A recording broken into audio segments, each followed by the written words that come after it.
Bà sư đây nè tao kia video này xong nâng hàng pi chấm nói tì đập bấy rồi bịp cà phê sân là kịch cá rồi protect seed út ho nơi khung seed tị buồn ní trong bàn rịp chấm kịch cá trong bài ní hơi trong mình chọn ở Việt Nam này một thua ca cái này xem mà lơ là kịch cá bọc giống đôi chiều vì bình châu xem chứng trong trời cà phê là kịch cá ní đòi miền pi rồi bịp tì muối ai cho mời đám nữa lơ seed để trong trong protect ní rồi chọn cà phê ní rồi cho dơ bị thà protect seed nô cầm thi nâng mà hàng tiền này rồi có rồi bị mùi tiết trong cho màu review thép rồi cho neutron này protect seed này hay thì ní chia còn lại xâm rạp đã lấy xâm ngặt đầm bày ăn protect seed mình chẳng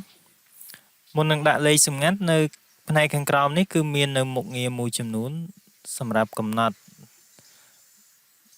ông pi chấm nói mùi chấm nún từ lời nè pra dân dân thích giờ chấm nói ní mình đây tha anh nhà ơi nè pra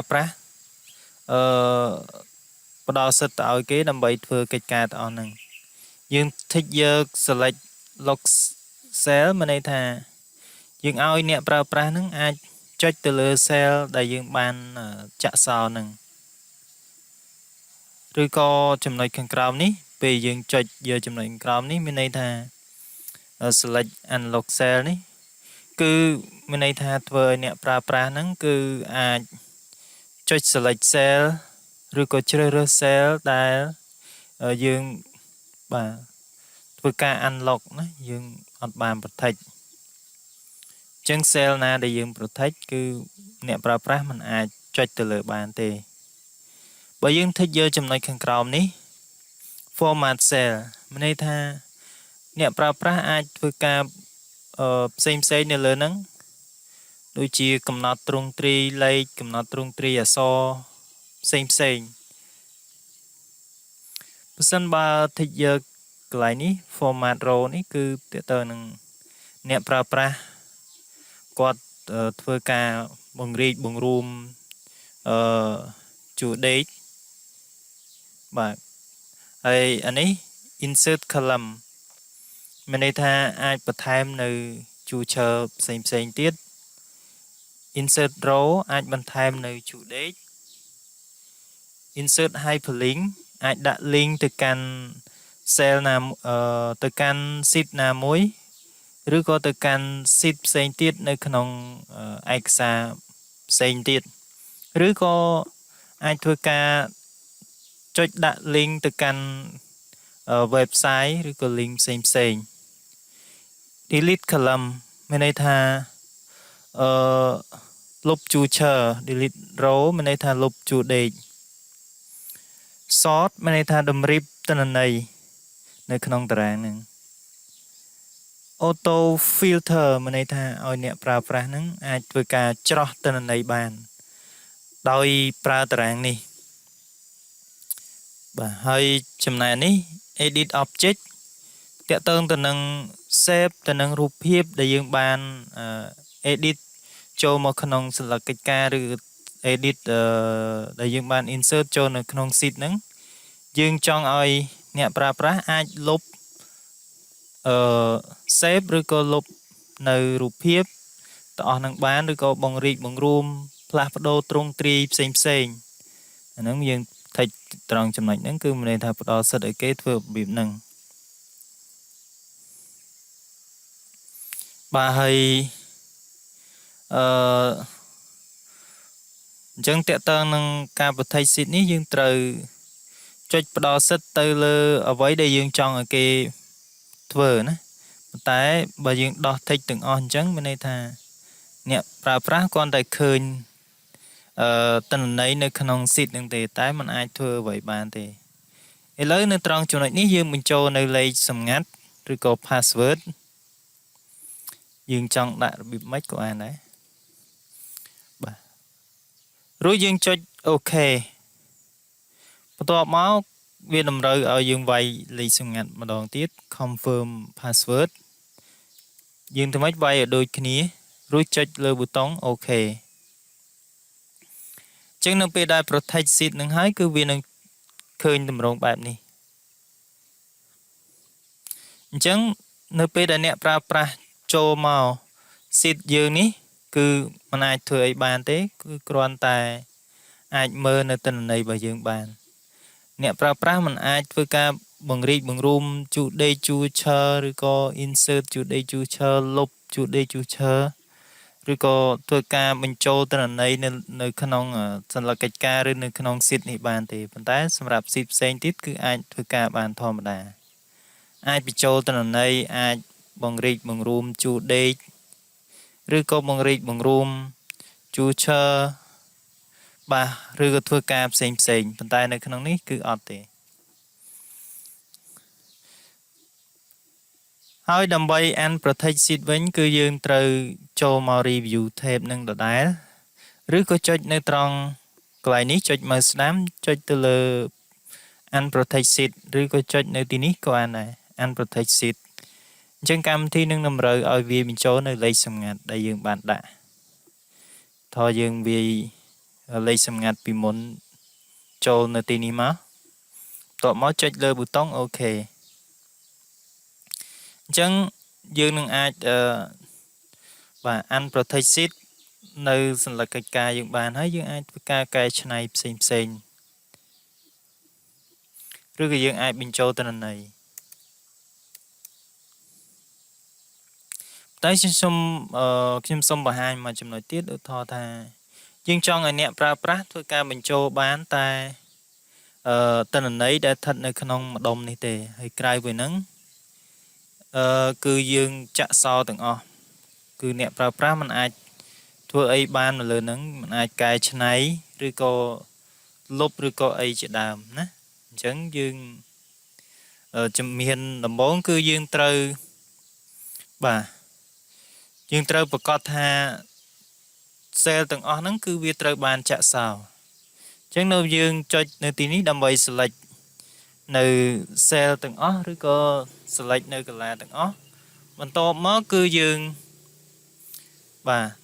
អាចចុចមើលស្ដាំរួចចុចទៅលើពាក្យថា format cell រួចចុចទៅនៅត្រង់នេះ protection ហើយយើងចុច lock វាមកចុច lock cell ទាំងអស់ហ្នឹងសិនបន្ទាប់មកកន្លែងដែលយើងចង់ឲ្យអ្នកប្រើប្រាស់អាចបញ្ចូលទិន្នន័យបានហ្នឹងយើងត្រូវ select វាទាំងអស់មកដូចខ្ញុំនៅទីនេះក៏អ្នកប្រើប្រាស់អាចធ្វើការបញ្ចូលទិន្នន័យបានដែរអញ្ចឹងខ្ញុំជ្រើសវាបែបនេះបន្ទាប់មកចុចមើលស្ដាំចុចយកពាក្យថា format cell រួចចុចនៅត្រង់នេះ protection ហើយដោះ tick នៅត្រង់ចំណុចនេះរួចចុច OK ឬក៏អាចចូលមកកន្លែងនេះក៏បានដែរចូលមក home tab នេះហើយចុចនៅត្រង់ format នេះបន្ទាប់មកគឺចុចបាទកន្លែង lock cell ហ្នឹងគឺដោះវាចេញថតថាវាជាប់ lock cell គឺវានឹងចេញតម្រងបែបនេះអញ្ចឹងយើងចុចលើវាដើម្បី unlock cell ដើម្បីដោះសោកន្លាយើងវិញបន្ទាប់មកគឺយើងធ្វើការ protect sheet ដោយចូលមក review tab ចុចត្រង់ protect sheet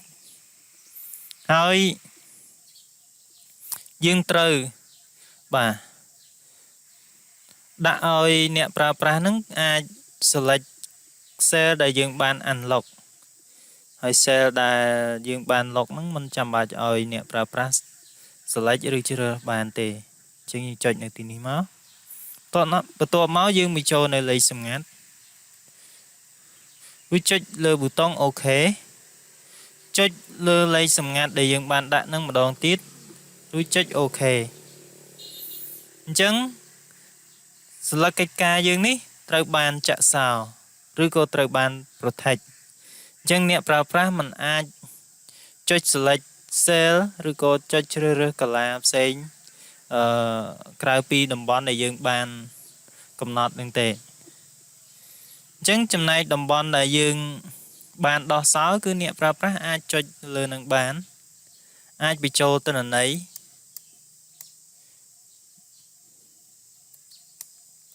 và ai bị trâu tên này ấy hồ hai chẳng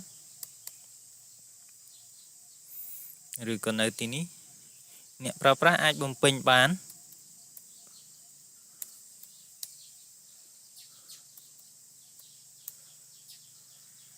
chừng chấm nói xanh tít niệm pra pra ai bùng pin bán thì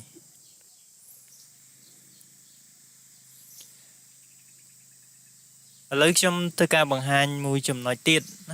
lấy chấm ăn protect seed này tránh rồi vài lấy xong ngắt thứ mấy đôi nâng bị món chết ok mùi chấm nói tiết ưu to thà chấm cho insertនៅ save មួយខ្ញុំចុចយក save នេះខ្ញុំគូសប៊ូតុងមួយនៅទីនេះខ្ញុំកំណត់ effect ប៊ូតុងនេះថាបែបនេះថាបែបនេះចុះ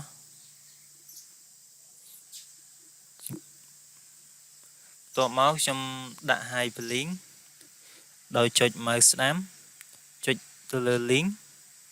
ហើយខ្ញុំចុចយក place in this document ខ្ញុំចុចយក city 1ហើយចុច OK ខ្ញុំអាចចុចលើប៊ូតុងនេះដើម្បីចូលទៅ city 1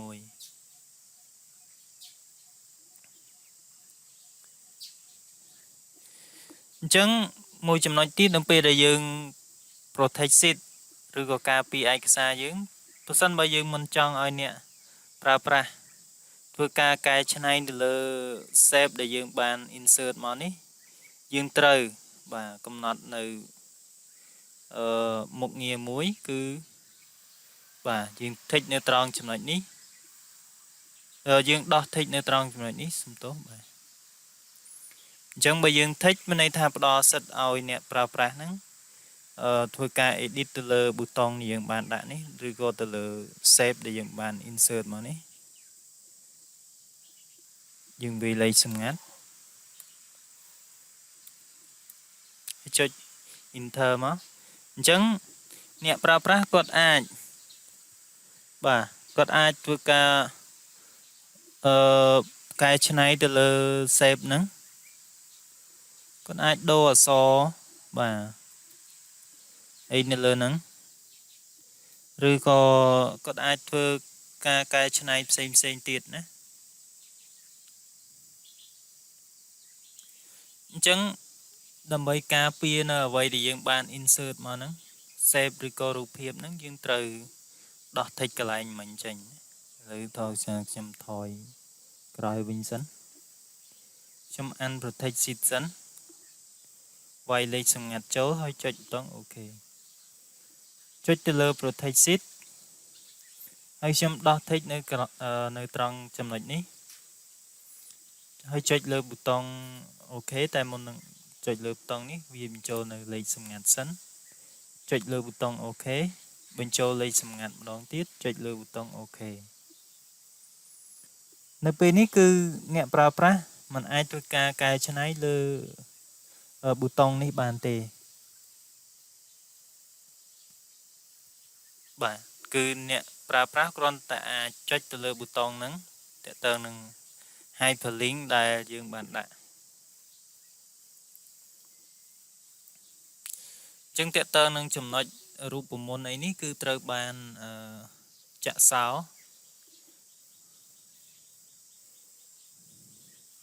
អញ្ចឹងអ្នកប្រើប្រាស់មិនអាចធ្វើការកែច្នៃទៅលើរូបមន្តយើងបានទេ